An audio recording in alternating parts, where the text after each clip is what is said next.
네, 반갑습니다, 여러분. 벌써 네 번째 시간이네요. 오늘 이 시간에는 준법 의식과 시민 참여에 대해서 함께 공부를 해볼 거예요. 자, 먼저 저희 두 사진이 준비가 있는데요. 첫 번째는 평소에 법 잘 지키고 있다고 생각하나요? 라고 물었더니 스스로에게는 굉장히 관대해요. 네, 잘 지키고 있는 것 같아요. 그런데 다른 사람들은 안 지켜요. 내로남불이라고 하죠.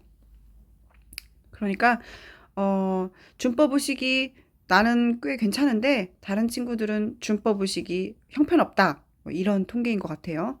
두 번째 사진은 10억 원이 생긴다면 1년은 감옥에 갈 수 있다. 그러니까 10억 원을 준다면 법을 어길 수 있다. 이런 말이죠. 그러니까 굉장히 우리 어린 친구들이 뭐가 중요해? 돈 준다면 법은 어겨도 되지라고 하는 생각을 많이 가지고 있다는 거죠. 지금 공통적으로 얘기하고 싶은 건 지금 준법 의식인데요.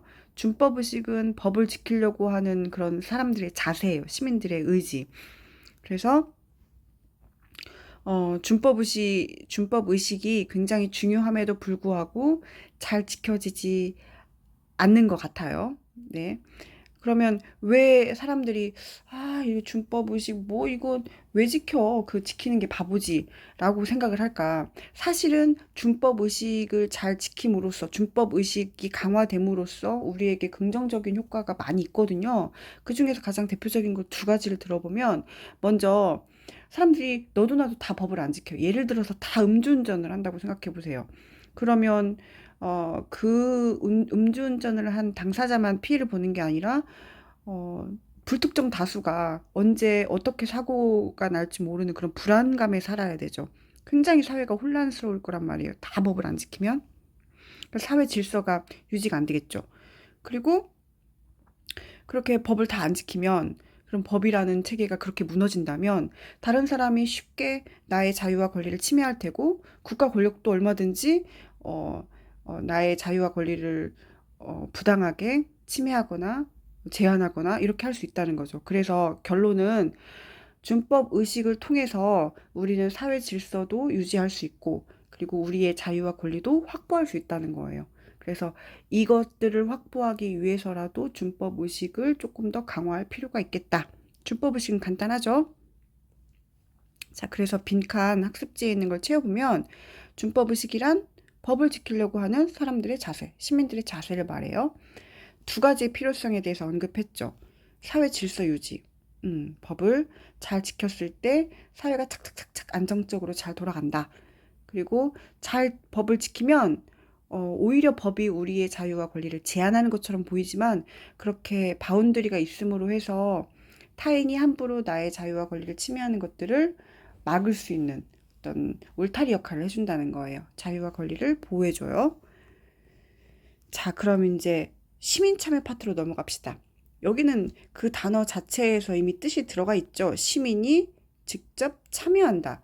사실 영토가 넓고 인구가 많을 경우에는 옛날 아테네처럼 직접 민주정치를 하긴 어렵잖아요.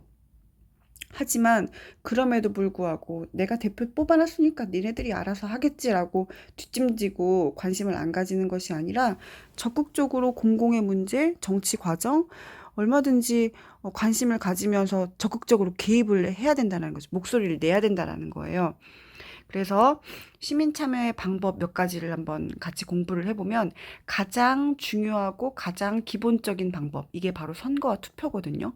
선거는 대표를 뽑는 거죠. 국회의원 선거도 있고, 교육감 선거도 있고, 대통령 선거도 있고, 어, 이제 순창 군수 뽑는 선거도 있고. 근데 투표는 국가의 중요한 정책에 대해서 찬반을 묻는 거예요. 어쨌든 국민들이 어떤 표를 행사함으로써 중요한 국가 정책을 결정한다든지 아니면 어떤 중요한 임무를 맡을 그 대상을 뽑아주는 거죠. 서명운동은 보통 뭐 서명운동 이거 뉴스 같은 데서 많이 봤잖아요. 여기에 뭐 안 들어오게 서명운동을 합니다. 아니면 이거에 반대하는 서명운동을 합니다. 등등 공공문제에 대해서 자신의 의견을 밝히고 여론을 형성하는 거예요. 1인 시위도 아마 뉴스를 통해서 많이 봤을 거예요. 나의 주장을 알리기 위해서 어떤 피켓이나 어떤 판넬 같은 데다가 본인의 생각을 적고 그것을 일정 시간 동안 들고 서 있는 거죠. 이거 외에도 사실은 뭐 정당에 가입한다든지 아니면 시민단체 이익집단 활동을 한다든지 시민단체 같은 경우는 어떤 공공의 가치를 가지고 있는 예를 들면 환경 문제, 교육 문제 또는 평화 비슷한 생각을 가지고 있는 사람들끼리 집단적으로 지속적으로 그 활동을 이어갈 수 있는 방법이에요. 자, 오늘 내용 중에서 사실은 가장 중요한 내용이 시민불복종이거든요. 시민불복종은 한마디로 지금 현재 있는 법이 정의롭지 못한 거예요. 그러니까 잘못됐다는 거죠. 이 법이 전체의 공익을 훼손해요. 그래서 이걸 안 지키면서 조용하게 어떤 저항을 하는 거죠. 근데 이 시민불복종이 정당성이 인정되는 조건이 네 가지가 있는데 첫 번째는 행위 목적의 정당성. 그러면 이 법이 잘못되어서 안 지키려고 하는 그 목적이 내가 그냥 개인적으로 저거 마음에 안 들어인지 아니면 진짜 사회 구성원의 권리를 침해하는 어떤 전체적인 정의를 훼손하는 그런 법이나 정책이기 때문에 항의를 하는 건지 그 목적 자체의 정당성이 확실해야 되고요. 두 번째는 합법적인 수단을 내가 다 해봤어. 이것도 해보고 저것도 해보고 다 해봤는데 그래도 개선이 안 돼. 그래서 마지막 수단에 하는지 그 여부. 그 첫 번째 바로 최후의 수단이 아닌 바로 처음부터 시민불복종이 들어가면 안 된다는 거예요. 그 조건이 성립이 안 된다는 거예요. 그 다음에 비폭력적인 방법. 그 시민불복종을 진행하는 과정에서 어떠한 폭력 행사나 그런 비슷한 행동이 일어나면 안 된다는 거고요.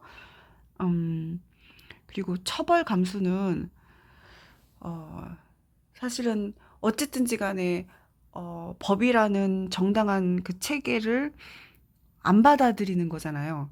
그러니까 지금 이 법을 어기면서 뭔가 항의하고 대항하는 거기 때문에 내가 지금 현재 어쨌든 잘못됐지만 법을 어기고 있다, 위법 행위를 하고 있다. 그러니 나는 얼마든지 기꺼이 처벌을 감수하겠다라는 그런 마인드까지 합해져야 비로소 시민불복종의 정당성이 부여가 되는 거예요.